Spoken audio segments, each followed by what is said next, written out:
And again, eventually people just quit the holy mother of fucking game.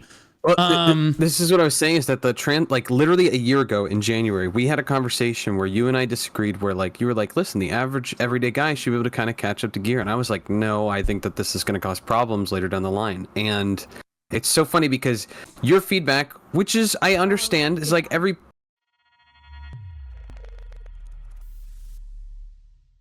Hello, everybody, and welcome to the Old Dude Podcast, episode 83. Oh my, you got it. First try. What? Let's go, bro. So Let's go. proud. Take Wow. that shot. Every dog has his day. You're Broken on clock. time and you have the right number. Broken clock is right twice a day. That's all I'm going to say about that. I am Blue Squadron, your host, joined by my co-host, my typical co-host, Blonde Bear. Hello, I'm Blonde Bear. You can catch me at twitch.tv/blondebear. And yeah, we're finally done with the post-Crown Prince. We got the title. Pretty pumped. Now he never has to log in again. Look at that. That's insane. Oh, yo, I love your background. Look at that. Is that the new Disney animated movie coming out? Yeah. It's Yeah, missing that's just the new... It's missing the a new dark star Disney going over the movie castle coming. with the Disney logo at the bottom. Snow White. Yum. Yeah. Mhm. Yeah. Don't relate it to Snow White. I swear. It's not. Okay, and we have Jay Coon as well. Jay. Hi, my name is Jake Naviti, V more the T. I do a lot of endgame content such as Olin's, Party Boss Splits, or Zegia. I've been starting to get a lot more into PvP with my Wusa lately, participating in T1 and T2 Node Wars and also Guild League. I've been posting a lot of those matches on my YouTube, and you can find me over live at twitch.tv/JakeNVT, V before the T. Right on. And we have a special guest today, as has been a common theme. We're trying to have more special guests on the podcast that represent different areas of the community. Today, we have a very special one. It's ZerodenHunter. I noticed there was a lot of emphasis on the special, and I appreciate that. Thank you. You're welcome. I'm Zeroden. I'm a warrior main. I basically play almost exclusively warrior unless PA makes me play something else for an event. I do mostly PvP content. I do some PvE content. I do like to hit the cutting edge of the game, new things that are coming out.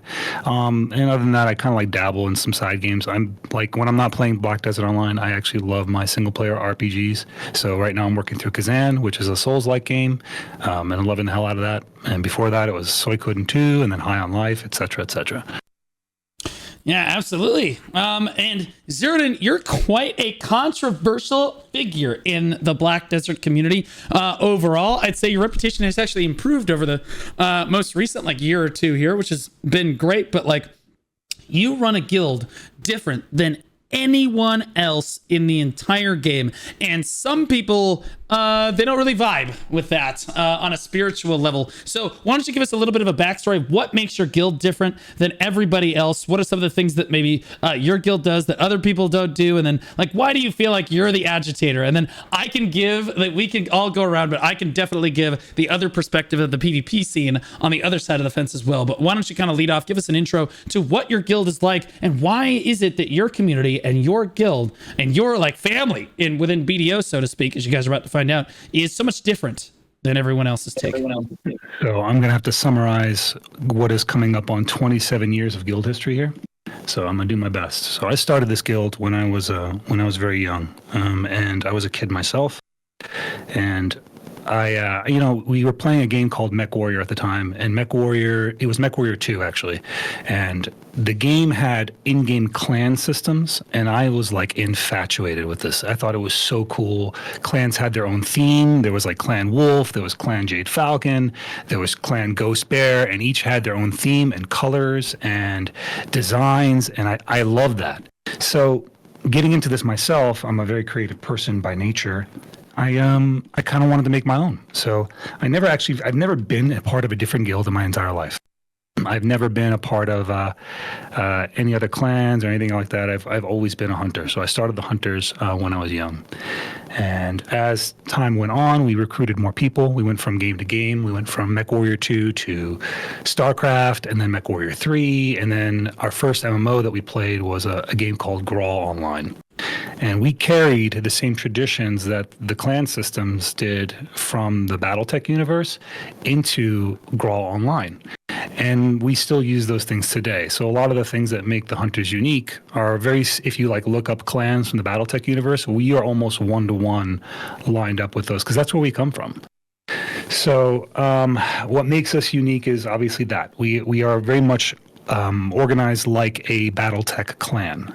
So our traditions and all that stuff is basically rooted in that. But over the years, right, we've generated memories that last decades at this point. Like, and we have members that don't join for like 1 or 2 years; they join for 20 years. So it takes it's hard to kind of explain how you can generate a culture over such a long period of time, but our guild has one. We represent with colors, and that started back in the Mech Warrior days. We always ran with red and black mechs. So as we transitioned from the Mech Warrior space into MMO space, we continued that tradition, and it kept us unique. And we do have a lot of things that are unusual for most MMO players because, again, we stick to our roots.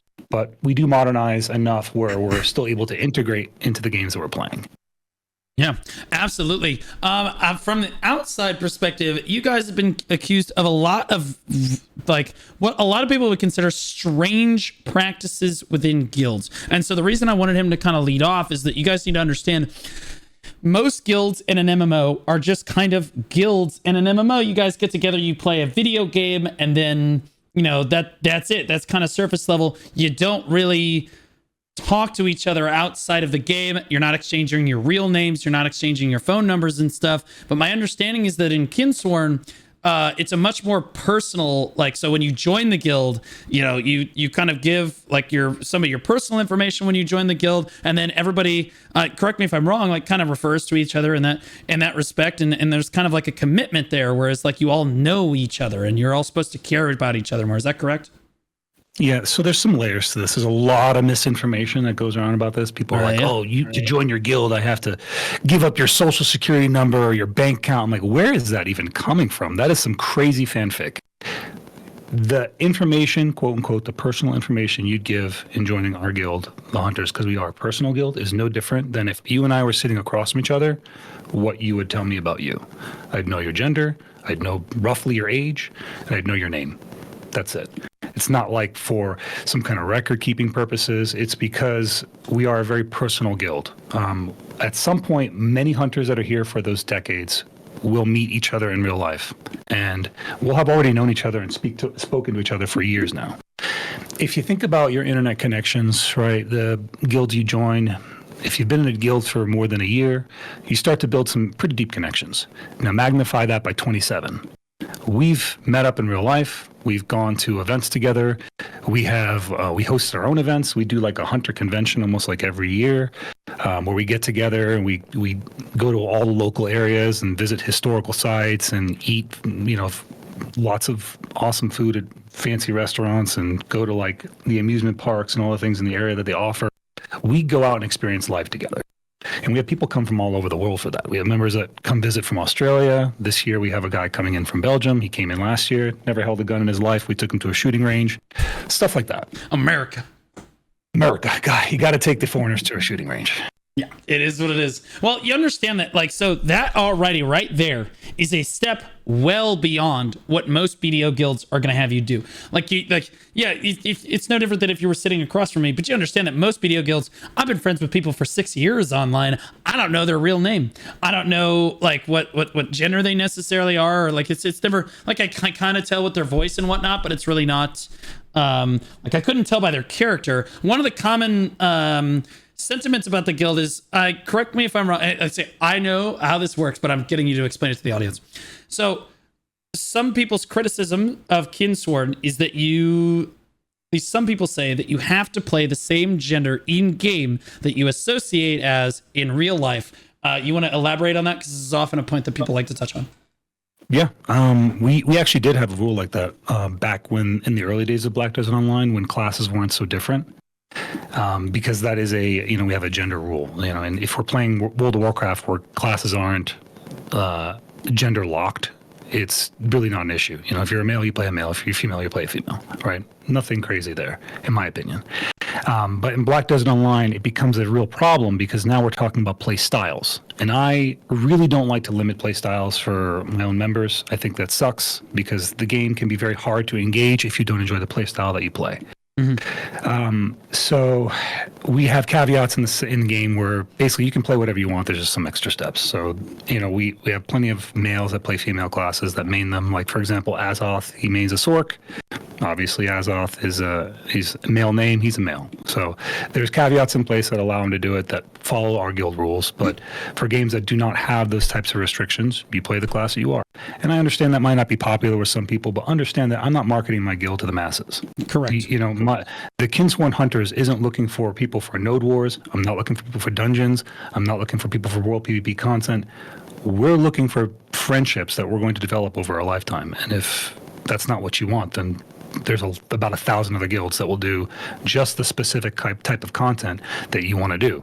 So if you're just looking for I just want a node war guild, then go join a node war guild. You know what I mean? Don't join the hunters. That's not what we're looking for. So in my opinion, a lot of guilds offer different niches. There's life skill guilds, there's PvP guilds, there's node war guilds, there's guilds that focus on, PvE content. I don't know how you can really be in BDO, but they're PVX is what they always say.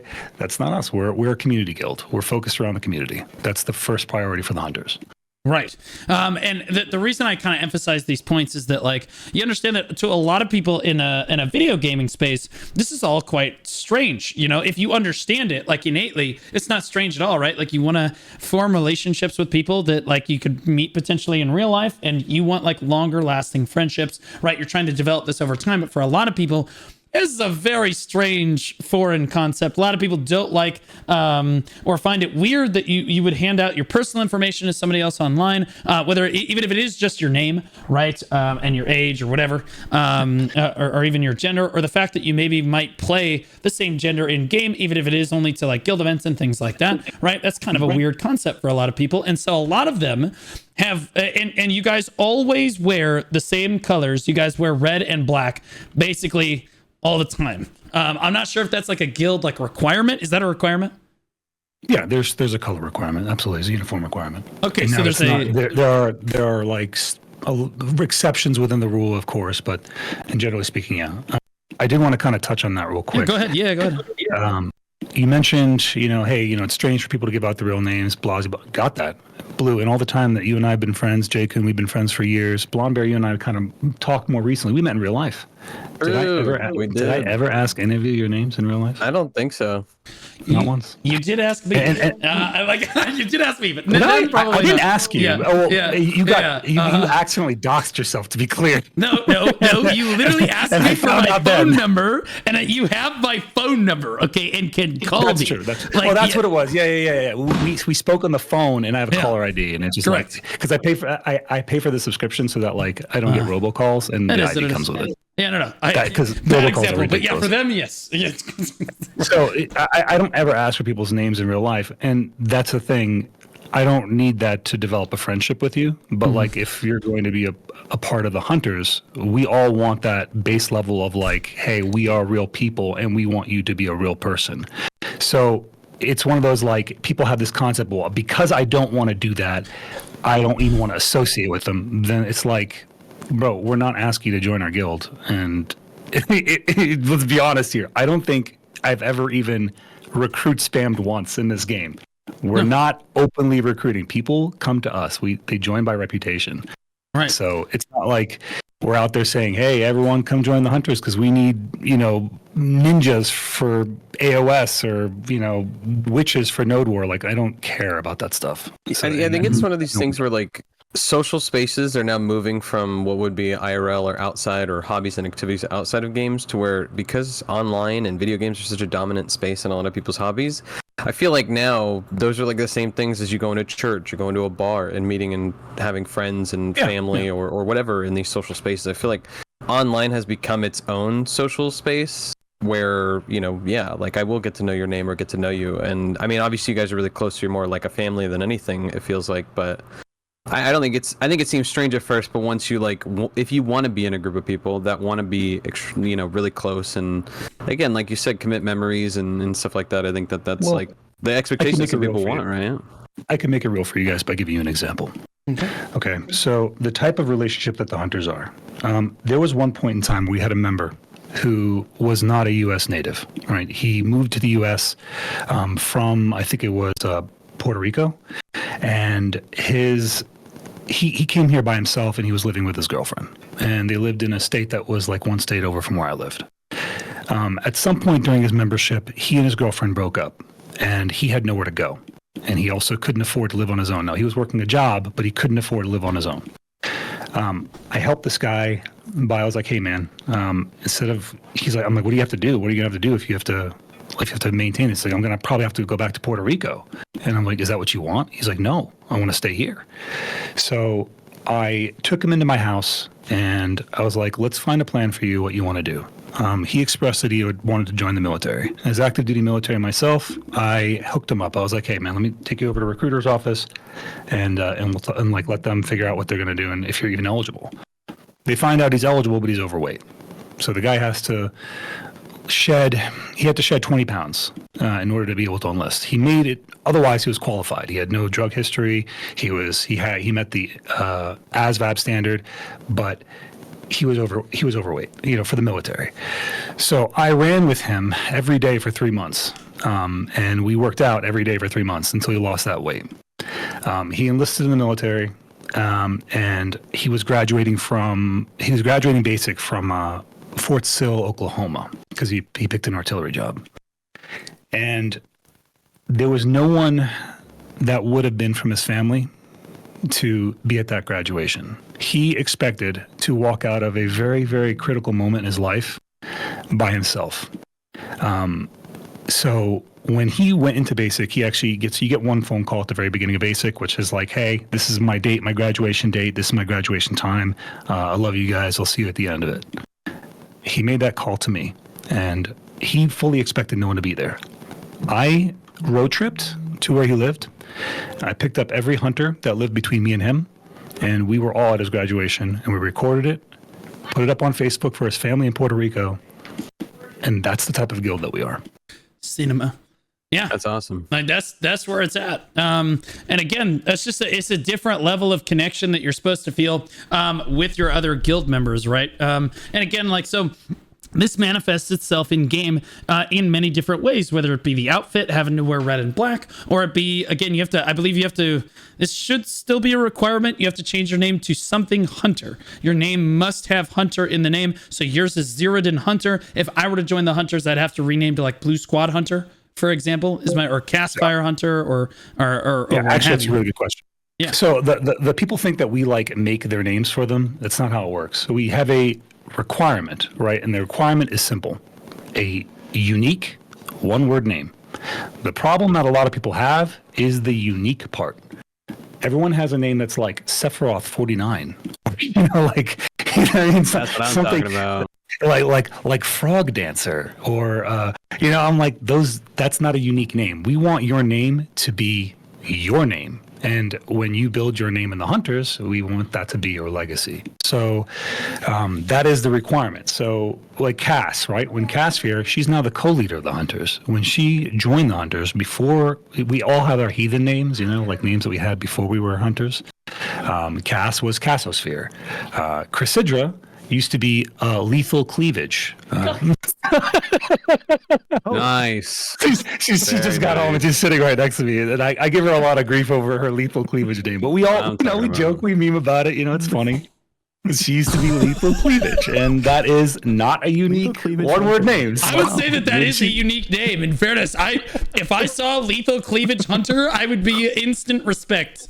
It's so funny because that's crazy. We used to merc people into the guild like long term, like more like the mercenary system is now. Because when we did Node Wars, we didn't want to recruit people into the Hunters, but we wanted people to do Node Wars. So we brought mercs in, and one of my officers recruited a guy named Fountain Ass, and I was like, "Get this out of my guild now." True, because then you got to say it in the thing. So again, you got to change your name, you got to dye your outfit and stuff. But again, there's a much more commitment there. And this has struck a lot of people in the PvP scene the wrong way. So now we're going to address something that I know that you guys hate, but I do feel it needs to be addressed so that you can at least say your piece on it. a lot of people in the PvP scene particularly, but in BDO, given your reputation, the fact that you're all kind of uniform, you look the same, and all of these rules and restrictions, they call you guys a cult. The C word. You guys do not like that very much. Do you want to elaborate on that at all, or address that at all? Because yeah.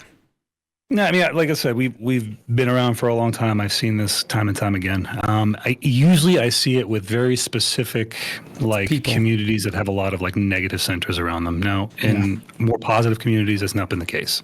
But in BDO, it was the case early on because it's a really easy way to kind of dilute somebody down to a one-dimensional identity and then just be an asshole to that person. So if you don't know anyone in the Kinsworn Hunters, but you see a Kinsworn Hunter, and this is the established narrative that somebody that maybe doesn't like the Hunters has told you, your first impulse might be to say it to somebody like that. And now, instead of treating that person like a human being, you're treating them like something less than a human being. And it's really shitty. It's just a shitty thing to do. Right. If you're throwing a label out on you. Right. Oh, no, I get it. That's why I wanted to give you a second to address that, because people say that. Now, hold on. I do actually want to I see Juggernaut in the chat saying, "Could we pull up the definition of the word cult?" I would love to do that. Okay, sure. Let's do it. And Juggernaut is somebody who is what I would consider a fan that doesn't like to be a fan. He will be in every chat, in every stream chat, talking about the Kinsworn Hunters. It doesn't matter who the streamer is. He loves us. He just doesn't know he loves us. He's like a fan in denial. So, but please, by all means, please pull up the definition. So tell me where we fall in this. A cult is a system of religious veneration and devotion directed toward a particular figure or object, or a relatively small group of people having religious beliefs or practices regarded by others as strange or sinister. Again, the second definition is probably what people would try to attribute you guys as. But look at the first part of that: having religious beliefs. There's no religious belief. Right. We're more akin. If you look up the word fraternity, we actually matched the that would be more appropriate. Yeah. Right. No, I just wanted to address it. Now, okay, so now we move forward to the PvP scene and why you're such a controversial scene on the PvP scene. Because see, now people kind of understand now there's a deeper connection with the Hunter, and when things happen with you guys, it's much more serious. Like war declarations. A lot of people in the PvP scene do not take war declarations super seriously, or they're war decked, whatever. Can you give us back when one-sided war decks especially were a thing, could you give us just a quick rundown of what a one-sided war deck, when a guild declared war on Kinsworn Hunters, what you guys would initiate? Because I'll give I have the other side of it, because I have a couple stories I want to share on the other side of it, but it's kind of crazy. So I'll let you go. So we've been playing BDO since launch, and I don't know if you remember the BDO days back then, but it's not like it was even towards the latter half of the one-sided decks. Back then, if you declared war against a guild and they went to a world boss, you could stop that guild from engaging that world boss. Because the world bosses were not safe areas. There was very few safe areas in the game. So a war declaration really was kind of a deep commitment between guilds. If you declared war between one guild and another, you could stop that guild effectively from engaging the game. And the Hunters never engaged war offensively. We only engaged war defensively. And we did that all the way up until the war scene closed, right? Until the Node Wars or Guild Wars kind of died down because of PA changes. So what I'm trying to get at is, when that started happening, people were trying early on, we were still kind of learning the game. We had guys that were under-geared. People thought that, we're going to stop this guild from playing the game. And it was very common for other small guilds to get basically bullied by larger guilds. And it wasn't like, when Cho Nation was in charge, or Cho Nation, they were top dog, but they still kind of didn't really screw with the smaller players, because they knew that they needed someone to grow in order for them to have challengers and have competition. Otherwise, it ends up being a very stale game. Mm-hmm. So in the early days, no one gave a shit about that. They were they took the player population for granted, and they would just stop people from playing the game. So I always had this mindset of I can't ask people to get strong and get good at the game without getting strong and good at the game myself. So that's what I did. And then my members started doing that too. And then before we knew it, we became a kind of a force to be reckoned with. Now, big guilds absolutely hated us for a lot of reasons. One, we have our own rules of engagement, just like every other guild has their own rules of engagement, just like every player has their own rules of engagement. And when I say that, I mean like everyone in the chat has a rule in their mind that they think is established. Oh, you attack me on node. That's unfair. Yeah, exactly. You attack me on node. Yeah. Hold on, sorry, 1 second. My kids are being super loud in here. No, you're good. I was saying they attack you on node and they're like, that's not okay. Or you pop an elixir. Oh, that's not okay. He popped an elixir. Or he V'd. Oh, he V'd. That's cringe. Or he escaped. Oh, he escaped. That's cringe. Or you ran to safe zone. Everyone has their own rules of engagement. And we had ours too. But our rules were a little more, I think, reasonable, right? We often match numbers. So like if you had 2 people, we would bring 2 people. If you had 3 people, we would bring 3 people, and so on and so forth. And we did that for years. And then people would say, oh, they're zerging us down. But it was always like they'd have 10 people, and then 5 of them would leave because they were tired of getting camped. And then it was 5 of them versus 10. And I had to tell my members at that point, I'm like, hey, I need 5 people to back off. And like no one wants to leave a fight they got called to. So we would, so at some point I have to decide what's fair for my members versus what's going to discourage an enemy from playing. And at the same time, I don't give a about the enemy. I'm not responsible for their fun. I'm responsible for ours. I'm like, I'm looking out for my guys, and my guys are number 1. So there was that. But also we were known to take on the fight for little guys. So guilds that were like life skill guilds that were just being harassed into the dirt by a PvP guild because that PvP guild could. We all know BDO players love to punch down. I don't really enjoy punching down. I think it's boring. I want to fight. I want a good fight, not just a win. I want a good fight. And because these guilds love to punch down, they often picked on guilds that could not defend themselves. When those guilds had no one to turn to, because the GM sure didn't give a shit, they would come talk to me. And there are, I'm actually seeing names in your chat that I recognize, Blue. There are people that are a part of your chat that asked for my help at one point. One point or another.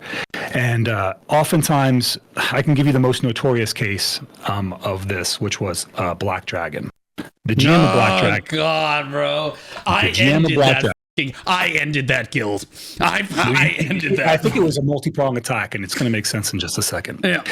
You had your stuff going on with them, but so did we. Now, they decided they wanted to kind of screw with us. And when they did, and they found out that we were a much bigger dog that they just bit, they didn't like that. So they ended the deck, but we didn't. So we continued to pursue them. So over time, we they stopped showing up. They stopped leading safe zones. They stopped showing up on any channel. And then it was like maybe 6 months where they never left the safe zone. So we just dropped the deck because they were just not productive as a deck.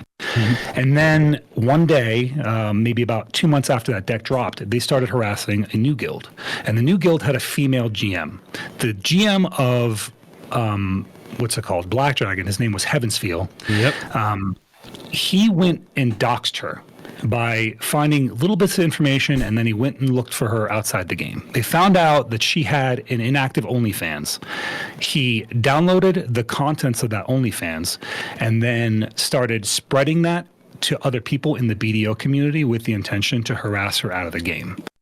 So, this is documented, by the way. He got banned on his account for this, and Heavensfeel, if you're listening, it was me, you bitch. But either way, it was so me. Bro, so you had that was the Game of Thrones vibes. Jesus. Let Cersei know. So he was, I wanted to know it was me.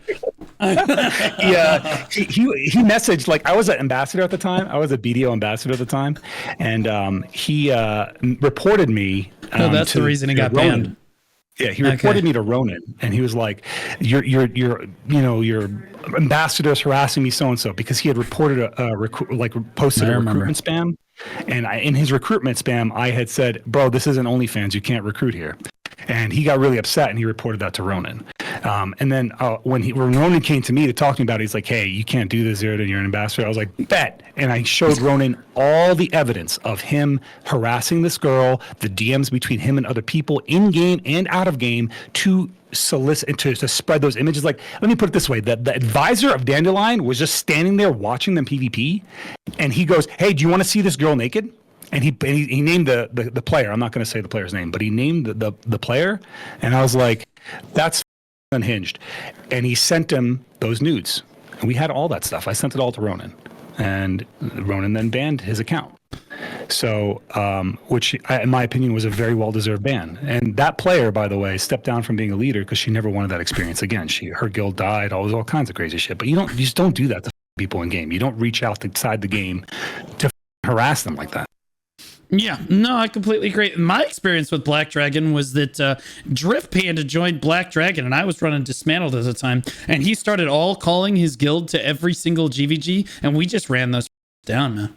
We literally just ran them into the ground. 1v1 head strip. Now, I will tell you, Dismantled very rarely won GVGs. And that we would bring a lot of people to GVGs, but we would rarely win, mainly because our players were shit. Most of them. Some of our players were really good, but like during the Ghost Saga, we actually fought together. That was that was a glorious time. Oh yeah, that was crazy. But like again, we ran. They burned their guild to a crisp because I refused to all call the guild because it would burn the guild out. Sure enough, Black Dragon burned their guild to a crisp as a result, and then I heard that their GM got banned and all this stuff. So now it's good to hear what that was all about. Yeah, the GM got banned. He made another account which also got banned because he continued the same pattern of harassment, and we had a continued chain of that, and we were able to prove the account was him and all kinds of stuff. Well, so the reason I bring this up is you say, let's go back to the rules of engagement. So guys, normally in a one-sided deck back at BDR, like in a guild declaration, people expect you, it's very colonial. How PvPers want you to interact with one another. Kind of like the Revolutionary War. They want you to march into a field with a big white X on your chest and a big red uniform and just blast the shit out of each other until one side wins.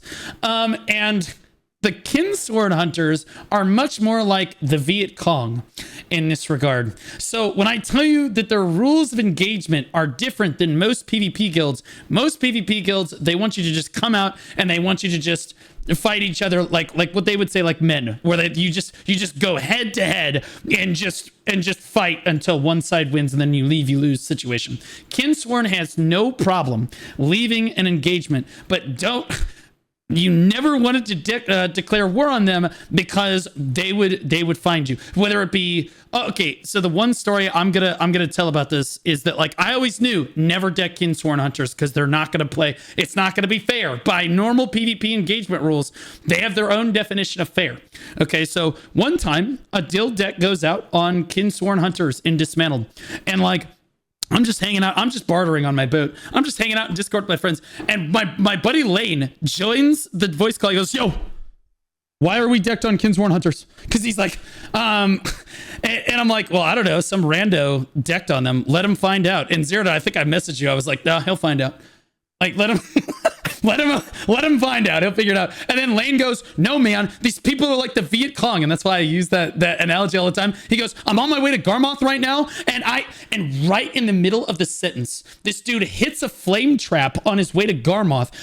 Cass and like 3 other hunters come out of the bushes and ganked him and killed him immediately. As he's like, God damn it, this is why I don't deck Kinsworn. This is bullshit. I'm dropping until the deck's gone. Dude dropped guild until the deck dropped, like straight up. So like these people, guys, they will sit there, they'll put bait out for you. They'll wait for you to like find one of their members grinding so that you can go, oh, this guy's weak, I'm gonna go harass this guy. And then like 3 Kinsworn hunters will stand up and be like, no, we're gonna fight you. And then they'll wait there for hours. They'll wait in the bushes for you. They'll lay down traps for you. They're not gonna play fair. It's not gonna be like in terms of like again, colonial engagements where you're just like, you sit and you fight each other on the node until one side declares that they've lost. No, Kinsworn never declares a loss. They've always fought like this. They always are just like, yeah, I mean, if we get zerged really hard, we'll just leave, but like we're not actually leaving. We'll just wait for you to start riding away from the GVG. Exactly what we did. Yeah, that's 100% what we did. Get you with a flame trap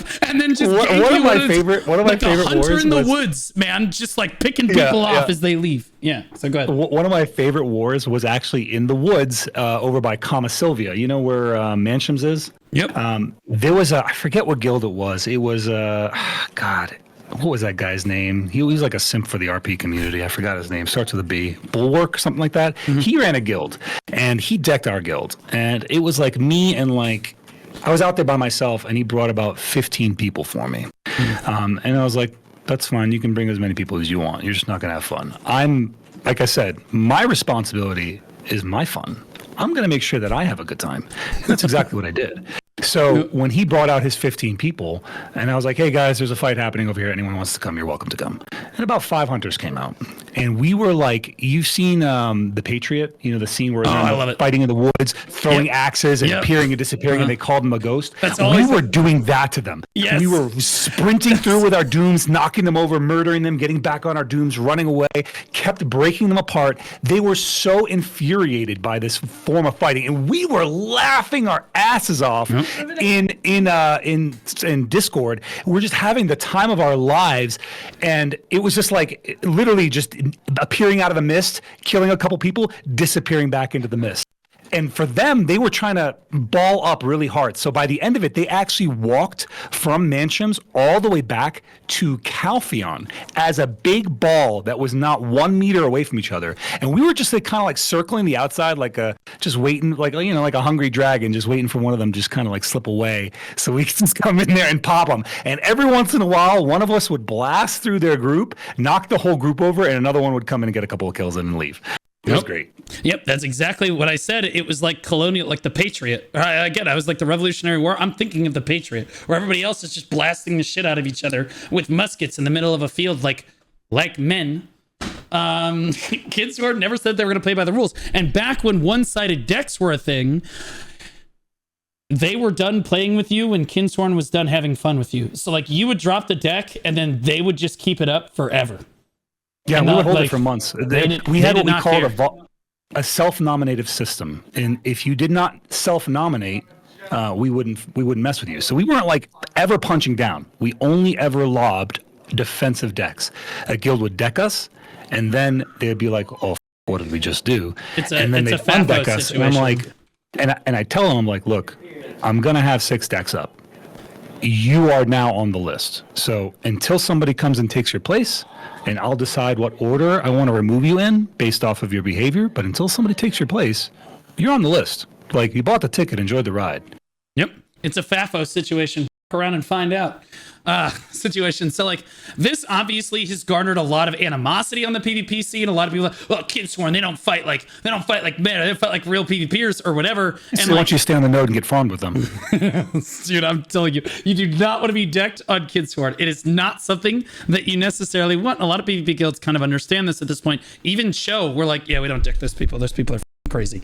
Like towards the end of it, we had a pretty good arrangement with Show. So Black Rose wanted to around and find out, and Black Rose did not like losing a war to basically a warrior and like a handful of sorks.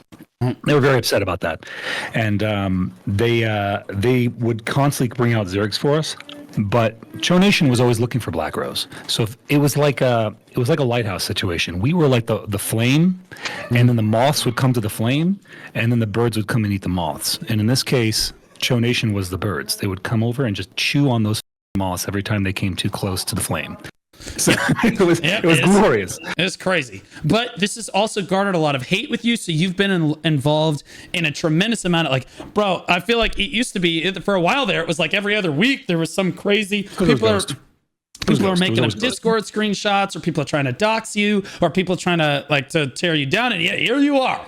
After all of that stuff. There was a content creator that was a BDO partner at the time that was like absolutely surrounded by the most toxic individuals you can kind of put together in a group. Mm-hmm. And I believe toxicity is a scale. Like no one deliberately comes to a game is like, I'm going to be toxic. Like most people don't do that. Most people are like, well, they're just in a guild, and then that guild might get into a war with somebody, and they have a friend in that guild who's now getting killed. So then another person might look up their social media profile, like on X, and then that X profile might reveal like how they look, and then another person might like reverse image Google it, and then before you know it, you've doxed somebody. Right. And a lot of guilds would do this. Well, and we always had a hard line stance against that. In our eyes, the moment you reached outside the game, you lost. You're just a pussy. You can't fight, and so you want to reach outside the game to find a metric you can win with. And Tell me about it. We were all about that life. And I, unlike other content creators who would just get their shit pushed in or be harassed and then stand down, I didn't stand down. Every time I got attacked, I'm motivated by spite more than anything else. You piss me off, and that makes me happy. Like that just put the fire in my belly. Yeah. Well, I will say to your comment about like, no, well, you don't normally start games because you have the intention of being toxic. I would say right now the only game that I do that, and Chad already said this, when I boot up League of Legends, I'm fully aware that I'm about to be toxic. You know, like it's just we're going in. You know what I mean? Like with gamer word might slip out here or there, but I'm just kidding. But like at the end of the day, League kind of makes us into different people. But on the whole, I completely agree with you. Now, your takes on the game, your YouTube channel has been relatively successful, and your takes on the game have been quite good. I'm actually curious what your current take is. Have you seen the dev note? Actually, you know what? Very quickly. I was watching earlier today, and I'm actually really glad you brought this up because I was like, I want to say some stuff now, but I'll probably just wait until later. Before we talk about it, I forgot to ask. Jay Kuhn has legitimately not spoken the entire podcast. Jay, do you have any experiences with Kinsworn or whatever? Experience with I've never really had any like negative experience with them, but at the same time I usually stay out of any like drama or try to avoid any situation where it would put me in drama. Like if someone asked me how long I have left on my hour, I would be like, oh, I just ended my hour, you can have it, even if I had like 45 minutes left on my you're such a bottom, Jay. What the hell? I mean, I'm right now I'm just enjoying the front seat of all this talk. It's hard for me in multiple ways. It's difficult for me to add stuff to the drama table since again I tend to avoid the drama. But if I had to add something, I think the biggest drama I've ever had was actually during a live stream. It wasn't some huge like crash out or anything. But it was a moment where I lost my patience with somebody on stream. This was like a year and a half to like 2 years ago. But essentially we were like playing a co-op game, and one of the people I was playing with ended up doing some like trolling, and they were using an in-game mechanic that got the rest of the team killed. And in that moment I had like yelled on them on stream and told them that wasn't cool, and I was still emotional about it afterwards. So after the next stream, some viewers asked me what happened, and I ended up sharing a bit, like trying to clarify my side, and the other person had heard about me talking about it, and that made me realize that maybe even if my intentions weren't to cause any drama, I should have probably just kept it offline. Jay. And then we hashed things out eventually, like we resolved it. So we're bro, Jay, your like drama, though. Biggest drama is like my Tuesday. I'd love to tell you my earliest experiences with Jay Kuhn because they're funny as hell. Oh yeah, let's hear it. So Jay Kuhn had recently, sworn off PvP, and me and Jay Kuhn had this was like way back when. This is when you actually had stopped PvPing for a while. You would just like stop doing it altogether, I think, except for like Node War. And you reached out to me the first time we started talking. You were like, "Hey, do you want to come run Ataraxian with me?" And I was like, "I'd love to." And that was actually how we became friends. And then there was a time where you and it was me, you, and XGeneth were doing Olins, and we got into PvP. Was that the one where it was like when I ran away? Dude, we got into PvP, and without saying a word, Jay Kuhn just disappeared. It was like the Homer Simpson backing up into the bushes. He just like vanished. I was like, what? Me and Jen are like, where'd this fucking guy go? We're getting 3v3.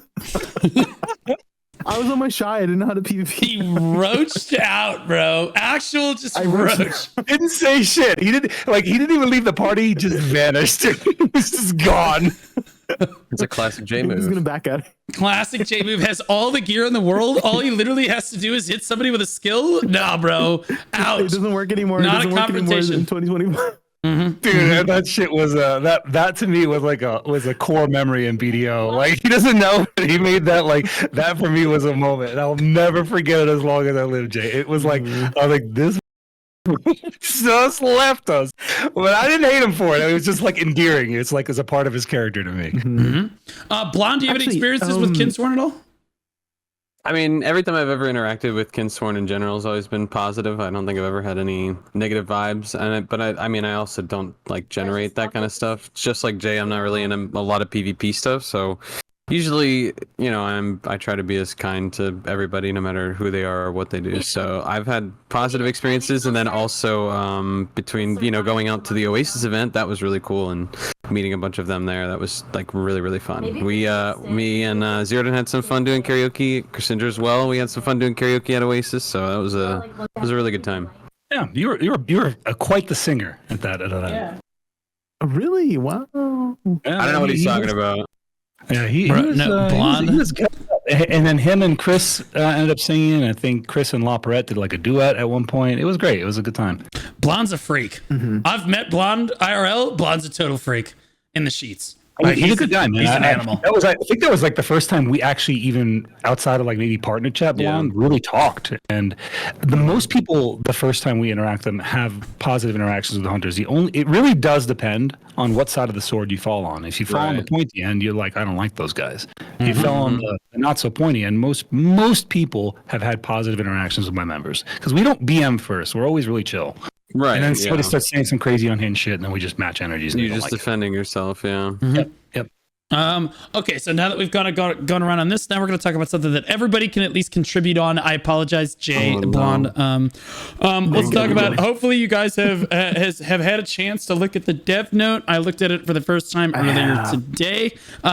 Let's talk about the new developer note is out on the official Black Desert channel now. And I gave my take on this earlier today, so I'm not going to bore people with my take on it. The react should come up tomorrow or the next day on my YouTube channel. I'm curious, Zerodin, the most recent dev note, thoughts? Oh my lord. So when I saw the notes, I started to think about the totality of things. So I have a very analytical mind. I like to look at things from a total perspective. And I'm like, bro, I am seeing signs of us returning to 2024 PA. The PA that was ran by Jay. And I'll explain what I mean here. When we think about the hardcore mode server, how it was executed, 90% of a good idea, and then that 10% was so overwhelmingly bad that it really killed the game mode, resulted in thousands of people who would have otherwise participated in an activity not even touching it.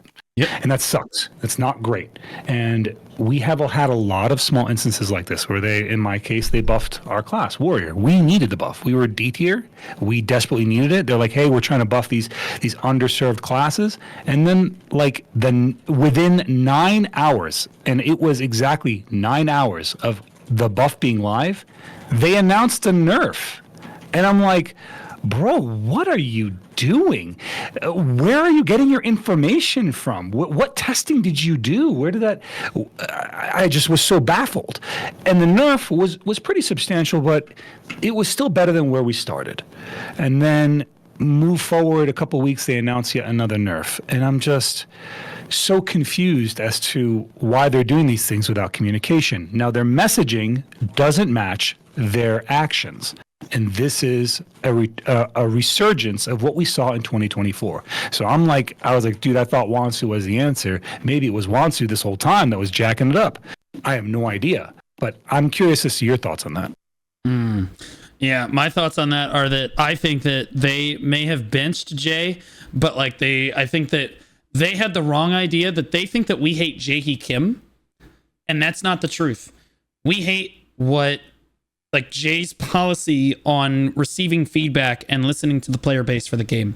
So they felt that removing Jae-hee Kim would alleviate it. It's like, oh, well, they just hate Jay, so we'll just put somebody else as the face. Nope, that's not it. Eventually, people are going to hate Wide Jay just as much as they hate Jay. Sorry, Wansu. But that's just the way that it goes. Now, I'm curious, Blonde, have you seen the dev note? You're somebody that... To put this in context, guy, Blonde's one of the most geared people. This guy has played the game in PvE more than almost anyone. Top 1% of the 1%er here, but hasn't been playing the game as much the last month or so now. Has been playing a lot more RuneScape and stuff. Blonde, have you seen the dev note? What were your thoughts on it? I did watch some portions of it. Did it motivate you to come back and play, or what excited you at all? No, not at all. Unless there was something I missed. It was very lost the plot kind of vibe, I think. Yep, there it is. I was not enthusiastic about there's some stuff in there that's cool and neat, that's oh, okay, this is nice quality of life or fixing up some stuff, but it's one of those things where it's they're just wait till the hideout ball, and I'm like, I've been waiting for a hot minute, man. Yeah, and I think we're gonna get to the hideout ball. We gotta keep waiting. But Jay Kun, I expect some positivity from you. What do you think? Honest thoughts. Well, I'm not particularly excited for the life skill updates that they had announced, just because like life skilling is not a really big focus for me personally. It's not like part of the game that I gravitate towards, so I'm not like the target audience for these changes. I am excited for when they talked about like that big final like Gladios fight or whatever. They talked about like fighting Elezra, so that's like one aspect of the video that I did excited about. I'm also always excited about like new outfits, like fashion. Fashion is also what I consider part of the end game for BDO for me. And so I think the updates have a pretty big impact for those people who do those life skills, but for me, I'm not personally hyped for it. But I think it's still important to give updates for those people who enjoy that, that kind of content for life skilling. As you for saying the that balance, hi. Hold on, Jay. Hi, You yes. really glazed over the Elezra part. You don't want to. Yes. You don't have any ruminating thoughts about that? Ruminating thoughts. That's a big word. Could you? Like the fact that we've been waiting years for the 4th dungeon, and it was like a breeze. Yeah, it's been we like literally 5 could do it with our eyes closed, and then they're like, "Hey, we're gonna finalize the story by basically just redoing the Succession questline fight, where you fight Elezra solo and no group content." Are you sure you don't want to ruminate on that at all? Well, okay, they didn't give us too much other details. They just gave us like some snippets of it, but I don't like to like kind of prejudge it until we actually get it, Yeah. And so that's why I'm not saying too much more beyond that.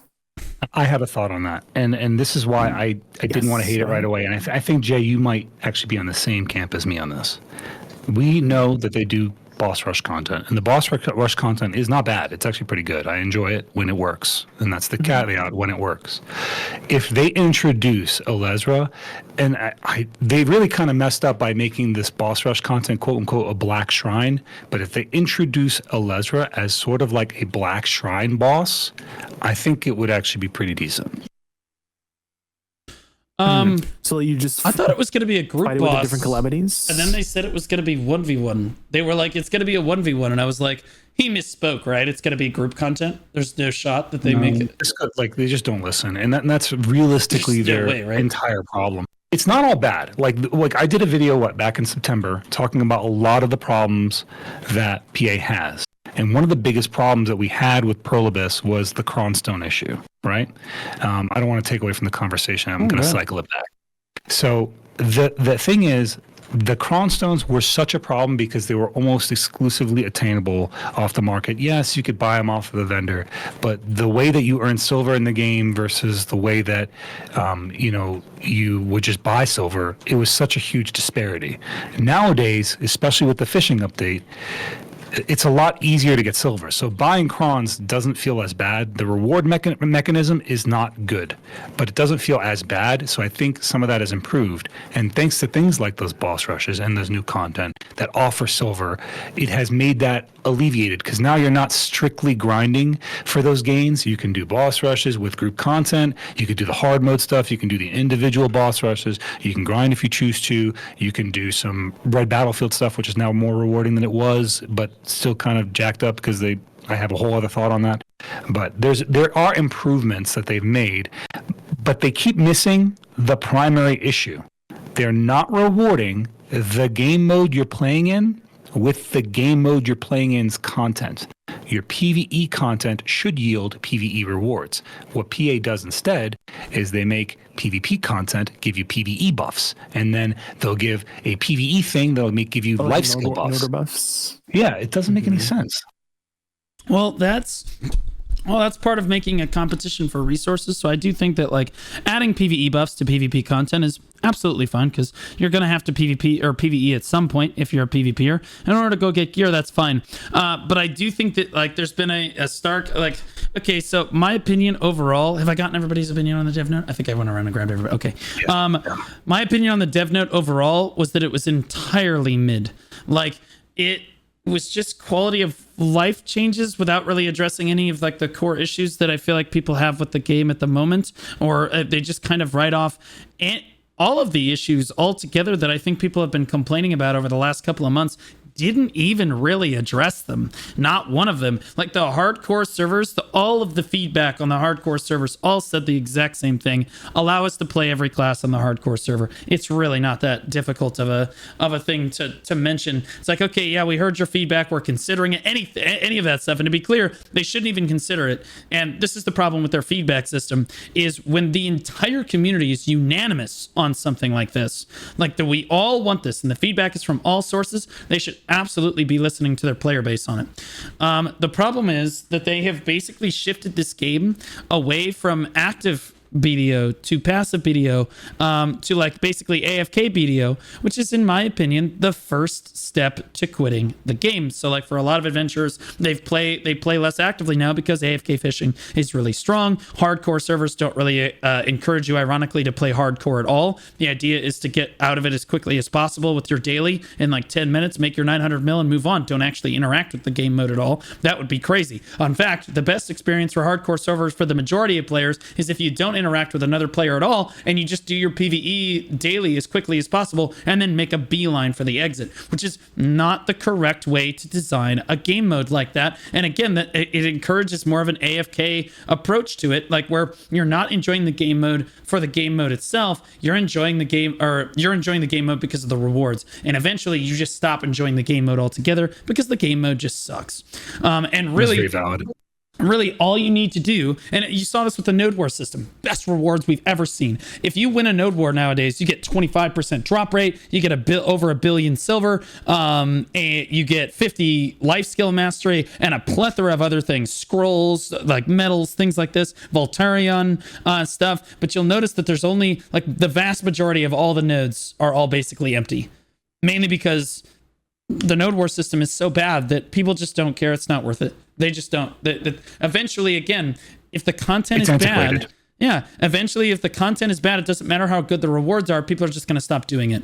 And fishing is kind of like that, in that the content is bad. I'll be honest with you, fishing is not like something that's like, oh my god, super fun. No, it's something that you make a shitload of money doing AFK, and eventually all of your active playtime gets eaten up. More and more you find yourself AFKing, and then eventually you find yourself not even AFKing anymore, and that's how you end up ultimately quitting the game in a really bad way. It's one thing to knee-jerk quit the game, and I talk about this much more extensively in another video that I've already made, and I won't harp too long on it. But like, again, this is a serious problem with the game, and I think that the developers patted themselves on the back for making this amazing AFK fishing. Look how many adventurers are enjoying life skilling now. Look, we've literally changed our player base. No, you haven't. Like, they completely have lost the plot on their player base altogether. They don't understand what players really enjoy about their game, I don't think, anymore, and they're rewarding the wrong types of activities. That's my thought. Yeah, I mean, they conflate the players engaging with the content as successful content. They did the same thing with Shadow Arena. Correct. Oh, no, Shadow Arena was different. Shadow Arena was phenomenal content that they dropped, so it was good content with good rewards, which we get very rarely. And everyone... They were like, oh, people love this content by itself, and then we're going to make it a standalone game because, people will play it. I'm like, that's not the case. They were playing the game because it's within the game that we're already playing, and we're being rewarded, and it's really good content. But as a standalone game, we already have this game. Why would you take it away? Why the fuck would I want to do that game as a standalone game? And to be clear, the worst part of this whole situation is that the brutal reality is that if they, instead of hardcore servers, had simply just added Shadow Arena and added a few more classes that you could play, and maybe rotated the classes in Shadow Arena that you could play with slightly better rewards than they had back then. Absolute dub. Literally, people would have just liked that more. I'm just gonna be honest. People literally would have just liked that more. Facts. Like, the thing is, the reason that they made, I mean, I can tell you right now, 100% why Shadow Arena became its own standalone product. They wanted to bring in people from the Battle Royale community into Black Desert Online. Mm-hmm. Not a problem. But the problem was they started allowing people who played Shadow Arena to get free accounts. And because Pearl Abyss was not actually in charge back then, it was Cacao. Cacao had a rule, and I knew this from the GMs that were in my guild at the time. They had a rule that unless it's market manipulation, they just basically cannot ban players. So these guys would come in, hack and Shadow Arena, and then until they engaged in market manipulation, they could not ban them. So we had a slew of free accounts coming into the game because they had a free account event. You won 3 or you played 3 Shadow Arena matches, boom, your account was yours. So now when they ban that account for hacking or using market manipulation, just another account will be created. Well, Instead of turning off the free account event, they still wanted to attract those players, so they made it a standalone game. They made it a standalone game for money. They want money. But that being said, if there's one thing that I trust Pearl Abyss to do, it's to handle people exploiting their game. I will be honest with you, when you compare it to other MMOs in the genre, it's not even close. Pearl Abyss is the best at handling cheaters. In terms of like, we don't have botters, we don't have macroers, we don't have like exploiters or scammers or whatever. Remember the mapping. But mapping they also handled, right? People got permaban for that, bro. They handled it. But could it have been better? Yeah, but that was Cacao. We're talking about Pearl Abyss. Yeah. And when it comes to and when it comes to Shadow Arena, I do think that there's they could have fixed it. If they had just kept it in the game, they could have fixed it. The reason they took it out was because they $signs. They wanted money. They just straight up, they wanted money. It was a hard crash and burn. And to be clear, I'm sure that the code still exists in the game. Like, I'm positive that code still exists in the game. They just have to reactivate it. There was, I can't get too specific because I was deeply involved with the community in terms of getting those hacks out of the game. If you remember the Black Robe bot that people were rumoring about for a long time, the code that was involved with that had to do with the exact same lines of code that would let you use things like the telescope and the compass. So that's why it was such a deeply embedded problem. Now, I gave Pearl Abyss the precise methodology of how hackers are using this against players, and it was more than just Black Robe bot. It was also where a person would go to an area where they knew no other players were, able to grind in that area, and then the moment a player appeared, they would disappear. And it was I remember going through this. It was very in-depth. I cannot give the details because it's a lot of very specific stuff that definitely we don't want out there. But I worked very closely with Pearl Abyss on this one.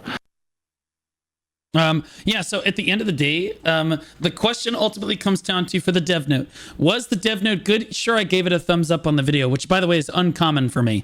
And most of the time I'm like, nope, that was terrible. I don't think that what they said in the dev note was necessarily bad, except for the changes to trading, like the trade stuff. That was kind of bad because I gave my thoughts on it. Like, I didn't really like that very much, but overall it's like, okay, it's not going to kill hunting. It's like, whatever.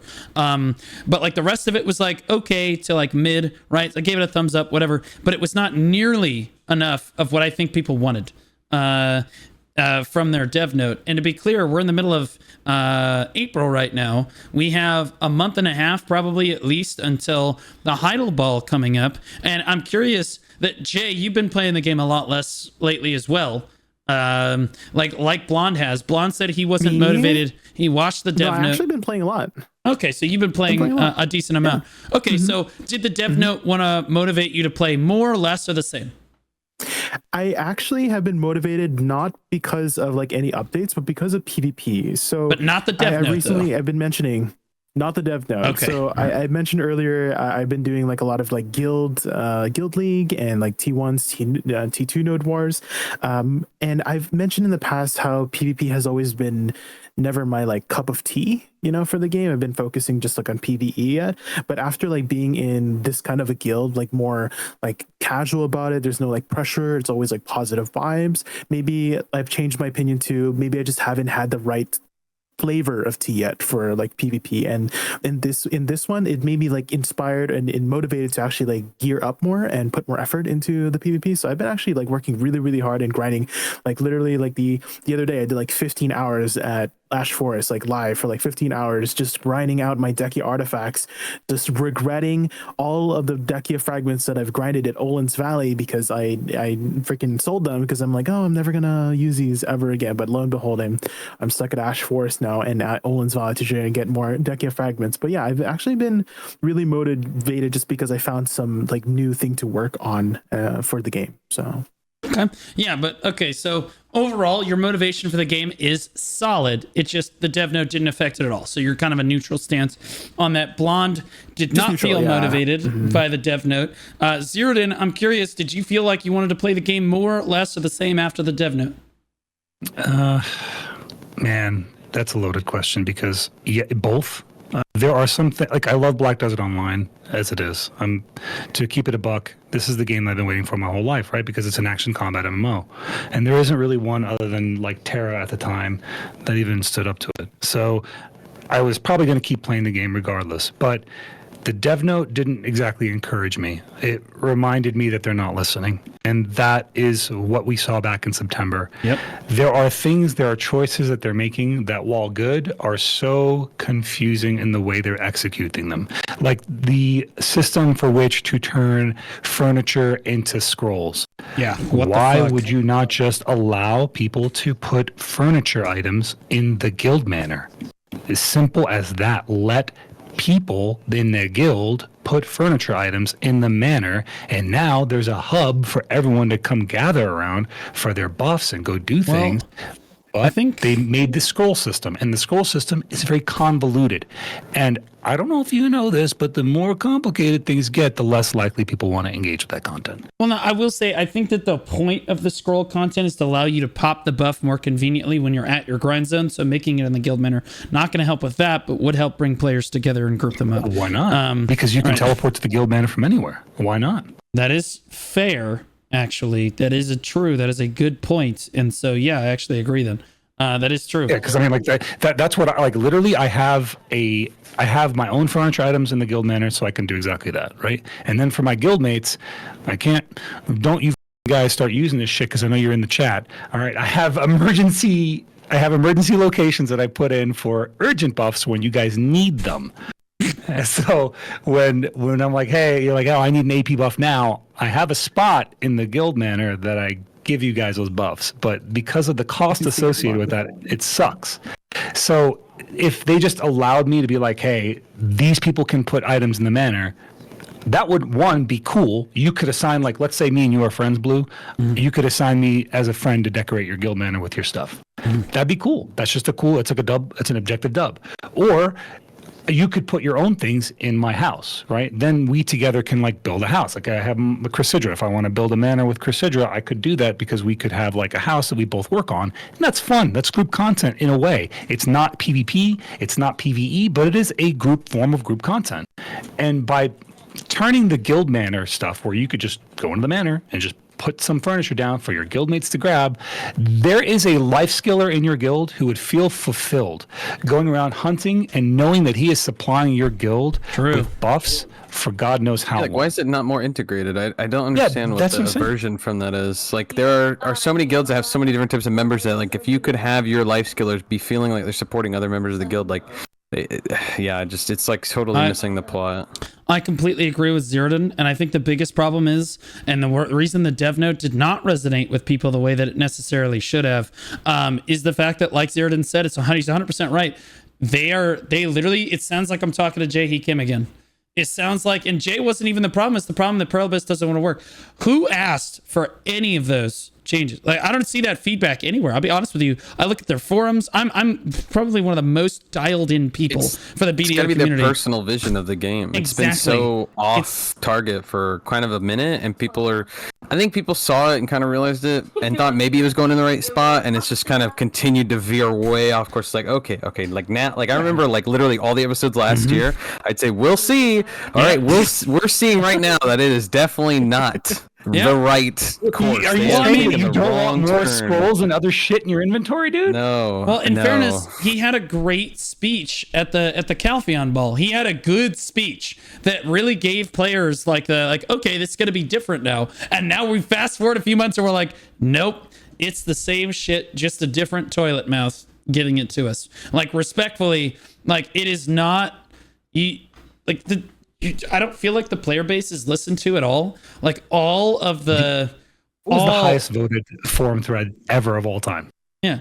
Well, I think the highest forum thread of all time was Choices RBF feedback post, and then one-sided Was that, decks. and there was the then do one-sided not bring decks. the deck system here. Correct. And they did it anyway. They Well, didn't I care. know that the CM team fought to keep one-sided decks in the game, but they can't beat the Korean office. The Korean office has decided they've decided, and that's just the way that it goes. And like, I want to be clear that like it's I'm not saying our CM team is necessarily perfect or that they do everything right, but like at the end of the day, the buck stops with Pearl Abyss Korea. So whatever is going on in Pearl Abyss Korea, they do not listen to their player base about feedback for their game whatsoever. They listen to themselves and their own internal feedback about what they feel like the game might be better. So like if we say we like fishing, they just internally are like, or if they see us fishing a lot, they don't listen to our feedback on fishing. Like, yeah, we like a lot's money. We like money, please. Right? No, they're not listening to that. They're like, oh, they must really like the concept of fishing and getting big fish and all of this stuff. So you see them continually investing in all of this stuff because they see all these adventurers doing it without the realization that, like, again, this is killing their game, pushing people towards an AFK playstyle. Literally, like, inadvertently starts the quitting process for BDO because like they start AFKing more and more and more, and then they start actively playing less and less and less, and then eventually they just stop AFKing over time. And like and that's a problem. You should not like pat yourself on the back or say that you did a good job. You need, and to be clear, they should not nerf fishing now that they've given it to us. They need to reward our active playtime to be like, give like Jay right now is a perfect example of what they should strive for. Jay very clearly has an in-game goal that keeps him logging in constantly, and he's like, yeah, I have something to go grind for, right? I have the same thing. My Awakening Megu, that's the reason that I log in, because I want to play the new Awakening Megu that I'm trying to learn, right? Like I don't care about it. Like people ask me all the time, hey, what gear gain are you going for next? I don't know, whatever's next. I don't care. I think the gear is just irrelevant. I don't even care. I'm just grinding because it feels good and it looks really cool. I grind with the UI off. I don't really care. Right. But regardless, I know that we've talked a lot here. We're kind of an hour and change in now. I'd like to do kind of closing thoughts on it because we've kind of covered. We actually only went through like 2 or 3 subjects here because, you know, Zeroden, you're a professional yapper, man. I respect it, bro. I respect it. Well, I'm telling you, man, I could talk about these topics all day because I have, and I haven't even scratched the surface on the depth of the thoughts. I just have to like kind of hit the wave tops. I encourage you to make a video so that I can shamelessly react to it after it is ran. I mean, I put one up about Warrior. The problem with the like, I'm just gonna keep it a buck. The problem with me making videos is I'm a one-man shop here. I recently got an editor. He's one of my guild mates, Bongo Scar. But like when I make a video, I stream 3 days a week. I'm a father. I'm active duty military. I work 12 hours a day, and then I go out and I go on hikes and I touch grass and I get with my troops on the weekends. I do a lot of shit. I'm so spread thin. It's insane. I sleep like 4 hours a night. It's bad. I take care of Chris. Her health has been down in the dumps because of like a recent diagnosis. So it's just been, I'm just doing a lot, and I'd love to. I really want to, but I just can't. I don't have the time. Yeah. Okay. Yeah. No. You don't need to put pressure on you or anything. Let's do closing thoughts. No, I don't feel pressure. Just to be clear, I like that you like the stuff. And I genuinely wish I could. I don't have time. You're good. I'll keep holding down the fort because let's be honest, I don't have a wife and kids. I'm a complete loser. Blonde, why don't you give us closing thoughts here? Blonde? Oh, you're muted, Blonde. Bro, Sorry about that. Okay. Just you know, another day in BDO. You know, we'll see what happens at that Heidel ball. Oh boy, we'll see. I don't know. For me, it's just like, you know, I'm gonna play BDO because I'm playing with my friends. We're still doing our weekly prince clears. We're doing the dungeon clears. That's fun. That's great. But I mean, personally, I'm just unmotivated. There's like gear doesn't really feel relevant. There's no new treasure item to chase. That's what I've always been about. I finished my merchant ring last summer, and since then I've just kind of been big chilling, and you know, I've kind of done everything. If they created another LVI, then maybe I'd be excited to grind. But I've been playing BDO, like you said, nonstop for like 8 straight years, and I've grinded the heck out of this game, and I'm not tired of it or done with it. I'm just like, I just kind of found a new addiction. So at this point, I'm just kind of like, right, you know. We'll see if something's like really there to chase. It's funny. Divios had this saying, geez, like 4 or 5 years ago when I was in Snake. Divios, like, he would only log in, grind out a goal, and then he'd log off and not come back. He'd be playing a ton of other games. And literally, it's like, I feel like that now, where it's like, If there's something for me to push or chase or achieve, I'm gonna log in. I'm gonna go get it. I'm gonna go do it, and then I just log out. Yeah, go ahead. What if it's one thing that you could point at, just one thing specifically that you would want to see in BDO that would make you really want to play the game? What would it be? It has to be one thing. Just pick your top of your list. Just more treasure items. It's just the one thing that like I can link it in chat and I can show it off and I can be like, that's truly it. Because I don't know, it's just like I feel like no value in gear. Gear to me feels like there's just no. I kind of had the same question for all of you guys, to be honest with you. Yeah, we'll go around. I'm curious. We go. Yeah. All right. So closing thoughts, Jay, and then if you were gonna get one thing in the game, what's the most important thing to you? I'll do with the one thing. Wusa buffs. There we go. Can we get some more Wusa? Oh my God! Reach for the stars, Jay. Once again, another great contribution. Closing thoughts. Oh, great. Yeah, closing thoughts is that thank you, Zeroden, for coming on to the podcast. We had so much amazing insight on you and your guild. And I've been trying to secure a new guest every week. So even if I don't yap too much, I can find someone to yap for me. You know, I hope the Adania expansion is really good and that the Elezra fight is really good. And that RuneScape dies so that Blonde can come back to BDO. Here's holy base! Oh my God!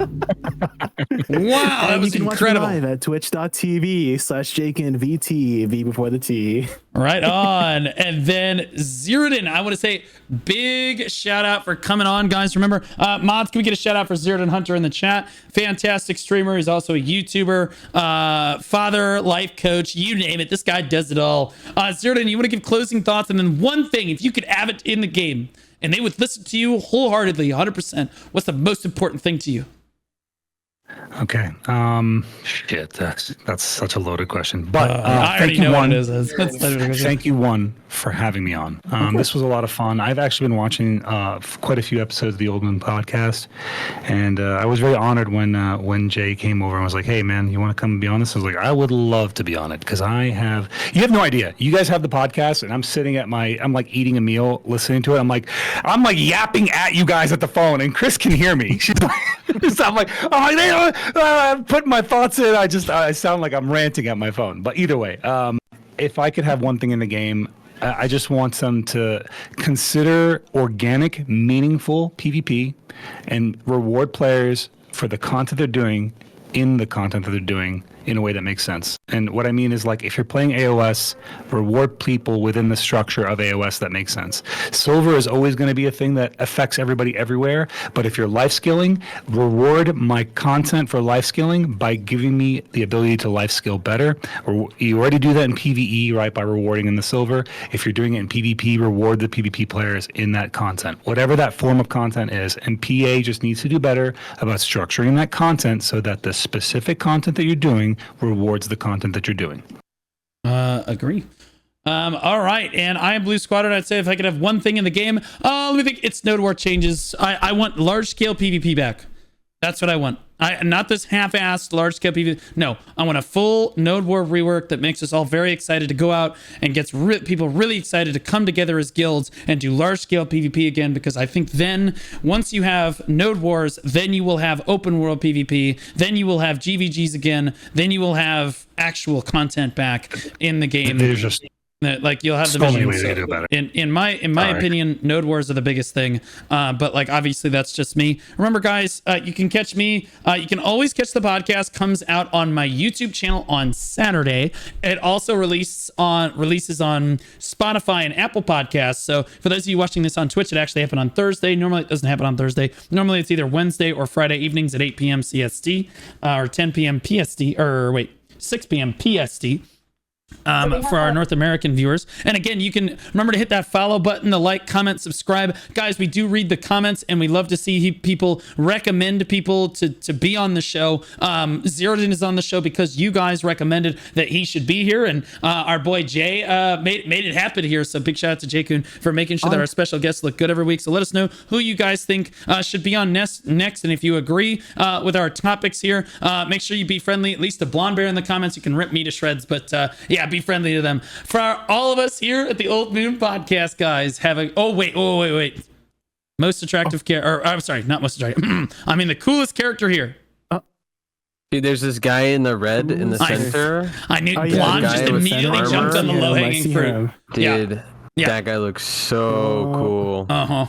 He's Blonde an jumped iPad on Alright, the I'm too. blushing. That's I'm crazy. blushing. low-hanging fruit. Yeah, okay. And I'm sure that Jay is immediately going to take the bad Nova standing. Somebody Look, in chat. yeah, I was about to say, look, check this out right here. You think Yeah. I look good? Look at this. I love the way her model looks. Bro, I'm telling you, Yes, like somebody in chat damn. goes, I zoomed in on it. Somebody in chat goes, would. I'm like, of course you would. It's a thin girl with giant ass boot. What are we talking about? Like, it's ridiculous. With a big personality. Oh. Yeah, okay, my favorite character is actually, I've never seen this lawn before, but the dye on this lawn on the left over here kind of slaps really hard. Like this outfit, and she's super hot, which helps tremendously. Never mind the giant ass thighs standing right next to her there, but I love that. That lawn is absolutely giga.